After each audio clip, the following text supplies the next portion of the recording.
Everybody, this weekend is the Ontario PC's convention, so there's lots of speeches and all sorts of other stuff, and it's there's lots of other people. So who's there? Andrew Scheer. He's going to other people's stuff, so he's speaking. Obviously, I mean, the parties are connected, so yes, of course he would go to a PC convention in one of the provinces, especially the province that is just flipped 15 years of liberal rule. He talks about that. There's so I've gone through the speech, I've time indexed the speech, but first he gets a video intro, and I thought that was, I watched it in double speed, so my initial reaction at first was like, ooh, wow.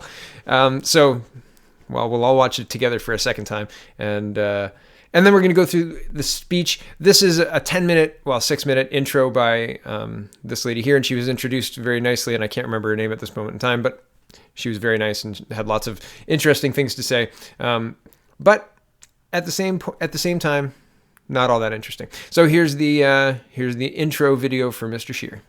Vision for Canada. Ladies and gentlemen, please turn your attention to the screens.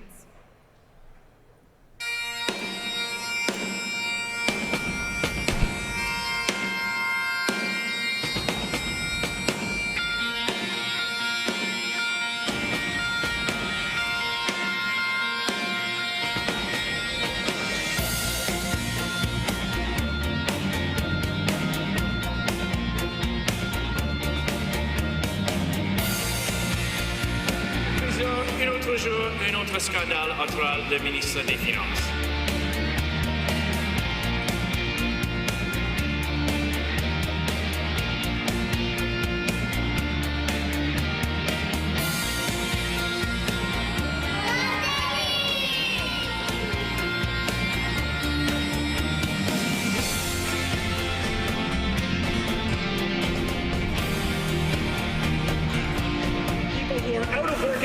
Sector and giving it to people who are trying to block a project in the national interest. That's shameful, and Conservatives will stop that practice.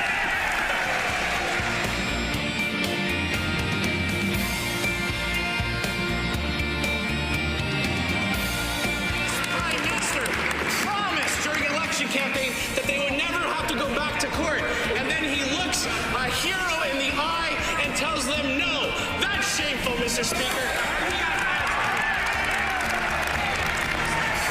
Working together can make sure that Justin Trudeau is a one-term Prime Minister. Thanks very much, everyone.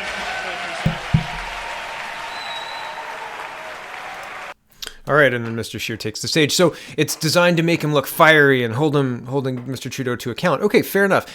My problem with Mr. Scheer, and I've been thinking about it and turning it over, and I said it in my other video that I took down, actually, but it's that he doesn't talk about the things that people are interested in. That's why he's an unknown. That's why people don't know who he is. It's because he dances around topics and doesn't talk about things people are interested in. He doesn't talk, and in this speech, spoiler alert, I go through it, I've already watched it once and 1.5 times, I guess, but he doesn't talk about illegal border crossers. He doesn't talk about the UN Compact on Migration. He doesn't talk about the influence that the UN has on Canada. And I understand he's a team guy and he's here to be talking to Mr. Ford's audience, Mr. Ford's constituents, right? So, the PCs in Ontario who are celebrating a win and et cetera, et cetera, et cetera. But this is an opportunity to hit Trudeau where it hurts. And there's a couple of times where he does. I'm going to give him credit where credit's due. There's a couple of really good zingers in here, and I'm going to show them to you. But my frustration with him is that he doesn't take on a topic and really get meaty with it. He alludes to things and gives eyes a lot, but there's no meat there. It leaves a lot to be desired, and that's why people aren't talking about him. People are talking about Maxime Bernier because Maxime Bernier talks about things that people are interested in hearing about, right? Like supply management, like cartels running key ridings and being bought off literally with taxpayer money. We're buying them off now. Trudeau's flaunting it, and every day in the House of Commons you see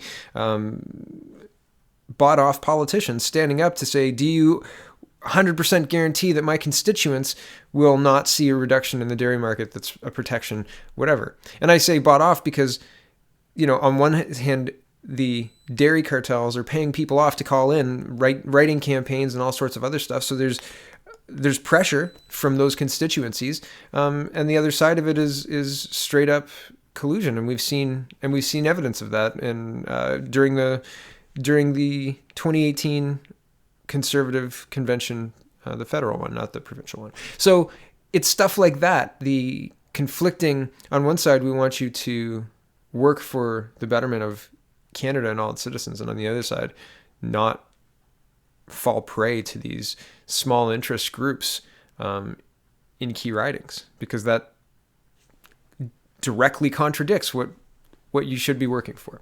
Okay, so that's my problem. You don't take on an actual position. You don't talk about the things that people want to hear about. You talk around the things that people want to hear about. Okay, so your new line, we're going to jump ahead in the speech. I'll show you a couple minutes of the initial entry by Scheer and his speech. He speaks a lot of French. I found it weird because we're in Ontario, but he speaks a lot of French. So, all right.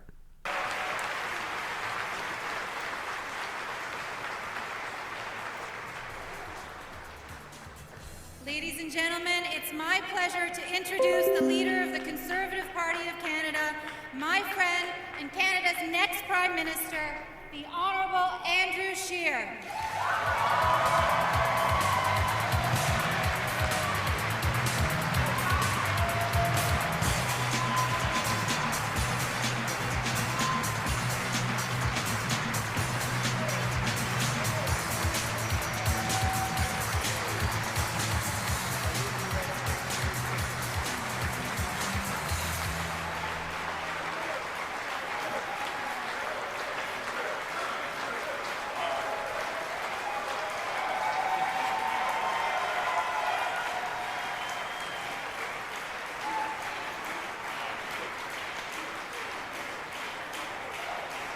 Merci beaucoup. Thank you very much.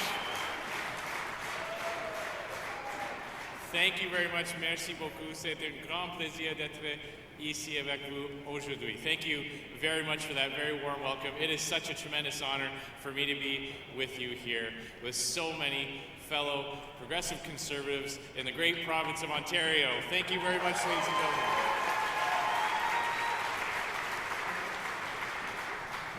Thank you. Okay, and I'm going to jump ahead to 10:30 here because he talks about McGuinty Wynne. So I wonder you got all this enthusiasm because you know that after 15 years of the big spending, debt-ridden, tax hiking, job-killing, scandal-plagued McGuinty Wynne Liberals, change has finally come to the province of Ontario. So he's doing that for a reason.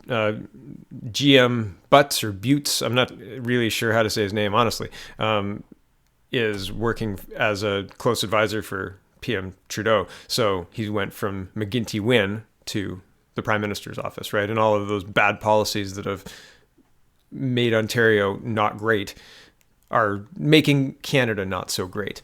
And I also wanted to point out this chat. This is a live chat.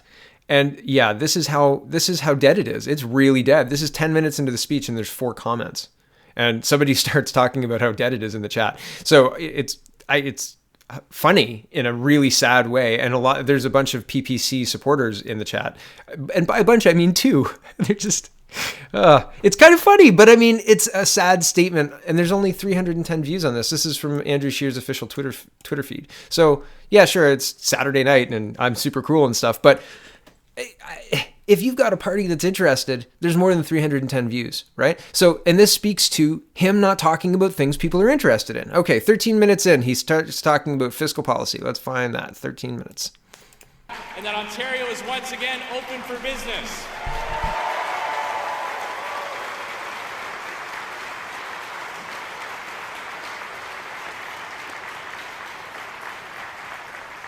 And ladies and gentlemen, that fight for Ontario has been won, and it was a hard-earned victory, thanks to everyone in this room today.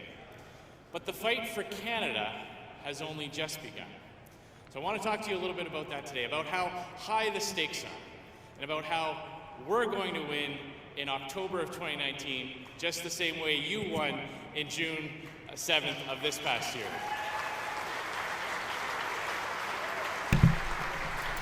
See, and I'm not sure how well, I know how he's measuring this, and he's going to turn things around and say, we're beating them at the fundraising, and we're beating them at at the ballot boxes, so the by-elections that are run, the Conservatives are winning. So I'm not going to show you that. That's basically what his hypothesis is and the reason for saying that. But that's not what people want to hear. They don't want to hear platitudes and we're going to win and rah, rah, rah. They want to hear, this is what our idea is for when we gain power. This is concretely what we want to do. This is the direction we want to take Canada. Here's where we are, and it's terrible. And here's where we want to go. And they're not doing that, and it's strange that they're not doing that. Okay, here's about a minute of him talking about Justin Trudeau and his failures. An opportunity to pass judgment on the legacy of failure, on failing to help the middle class, on failing to run a clean and ethical government, on failing to create the kind of growth and prosperity that all Canadians can benefit from. And Canadians will be thinking about the serious consequences of all those failures. I'd love to run through all of them with you and kind of piece by piece go through that entire list, but I understand that I've only got the stage for another 10 minutes and you've only got the hall till tomorrow, so I'll have to condense it just to a few. Let's start with the Liberal kryptonite, the thing that always brings Liberal governments down: ethics. It's always been their weak spot. I've heard so many Liberal cabinet ministers say in the House of Commons, Mr. Speaker, my office is fully cooperating with the Ethics Commissioner. I'm happy to comply with whatever her decision is. It might as well be their new talking point.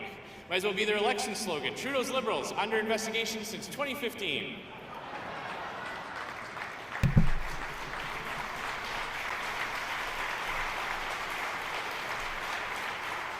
A Conservative government in 2019 will put an end to the sleazy and self-serving politics of the Trudeau Liberals and give Canadians a government they can be proud of once again.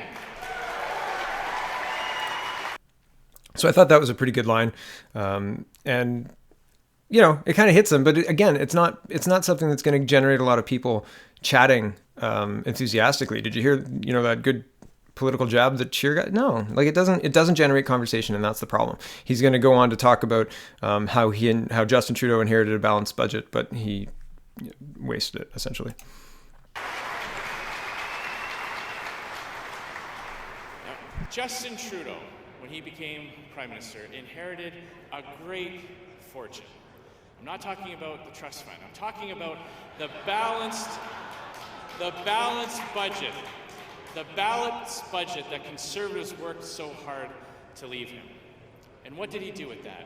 He inherited a surplus budget and a global economy that was booming, and a global economy that was lifting Canada's by buying our goods and services. He inherited that great situation. What has he done with it? He squandered it. The surpluses that he was left with have been turned into massive deficits, borrowing billions from future generations with nothing to show for in return. He has increased Canada's debt faster than any peacetime Prime Minister in Canadian history. Nobody here would leave an unpaid credit card bill to their children, but that's exactly what Trudeau is doing. It is nothing short of intergenerational theft, and it is wrong.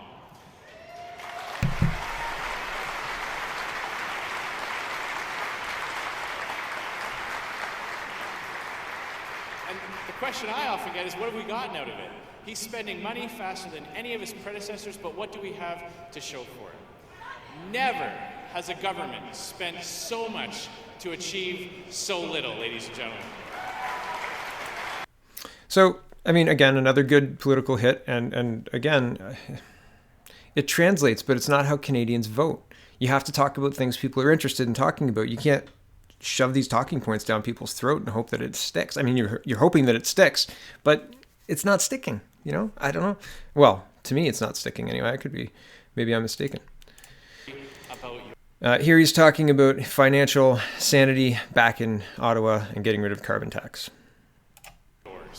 Conservatives will stop the raid on future generations, eliminate Justin Trudeau's deficits, and get Canada's fiscal house back in order, because that, ladies and gentlemen, is responsible government that is fair to taxpayers.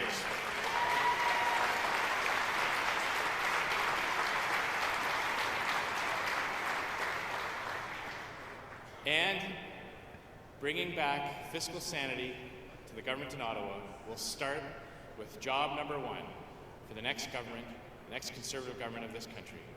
And it starts with getting rid of Justin Trudeau's carbon tax.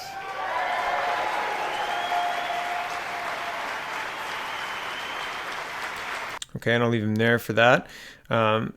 Jump ahead to talks about the price on pollution. But the Liberals are trying to bob and weave on this. They know they're in trouble. They know Canadians aren't buying it. They say that they're trying to put a price on pollution, which we know isn't true. Because when we look at who will actually pay the price under the Liberal plan, Canada's largest emitters get a special deal, a break on their emissions. The Liberals have admitted that their carbon tax is so bad, it's so destructive to jobs and growth that they have to give these big companies a special deal so they don't pack up and leave the country. But that means that a big cement plant or steel manufacturer will only have to pay this tax. We'll get an exemption of up to 90% on those emissions. 90% of their emissions are going to be absolutely free. That's a pretty good deal. But what about you? What about all those people who have to drive to work, who have to commute, to take their kids to activities? What about the small and medium-sized businesses who have to make payroll with higher regulatory costs? They don't get a special break. There's no special breaks for them in Trudeau's carbon scheme. Of course there isn't. To Justin Trudeau, you are the enemy. The commuter, the office worker, the hockey mom, the retired senior. Those are the people that are getting dinged by this carbon tax. That's why it's unfair. Everyday Canadians should not be forced to pay more for everything.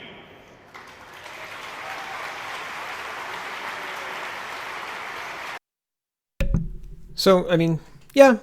Again, I agree with it generally. I agree with that plank. That's good. At 25 minutes, he says that he's going to close by asking something of you guys. Creating a burden for future generations of Canadians, a scandal-plagued government, and new taxes driving up the cost of everything. And that's why my task is so big. And I want to close today with an ask to each and every one of you, because the people in this room tonight have already delivered change. You rescued Ontario from 4 more years of Kathleen Wynne and the Liberals.